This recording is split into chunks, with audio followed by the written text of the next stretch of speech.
کہتی ہے اپنے زمانے کے حسین تک پہنچو، یہی تمہاری منزل ہے، تم بھی ماند غر بن کے پہنچو، یہ تمہاری منزل ہے۔ جس طرح یہ شب عاشور امت کو چھوٹ کی راہ دی گئی تھی، یہ غیبت امام بھی امت کو چھوٹ ہے۔ سمجھ جاؤ، سمجھ جاؤ، سمجھ جاؤ، سمجھ جاؤ، یہ چھوٹ ہے، یہ چھوٹ دے کے بیٹھا ہے، بس آنے والا ہے۔ یہ رات ہم سے تقاضا کرتی ہے، دیکھو تم 61 ہجری میں نہیں جا سکتے، تمہیں اللہ نے جس دور میں پیدا کیا جو وہ جانتے تم نہیں جانتے۔ اللہ چاہتا علی کے دور میں تمہیں پیدا کر دیتا، اللہ چاہتا تمہیں کربلا پیدا کر دیتا۔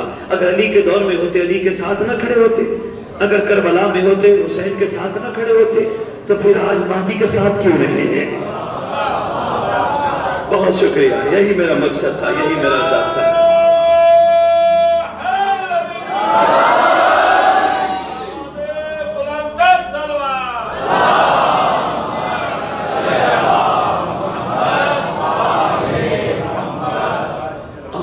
امام سے وفا کرو۔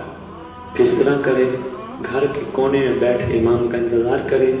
نہیں، مجلس میں انتظار، جلوس میں انتظار، لنگر میں انتظار، ماتم میں انتظار، نماز میں انتظار، ہر لمحے انتظار کرو۔ اچھا، جو انتظار کرتا ہے وہ پھر انتظار کرنے والا عام نہیں ہوتا، کمال ہوتا ہے۔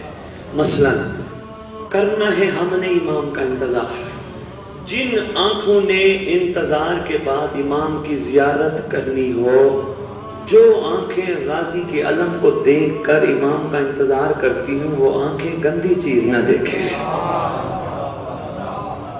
یہ ہے انتظار، یہ ہے وفا امام کے ساتھ، یہ ہے غیبت میں وفا۔ اور کیا ہے؟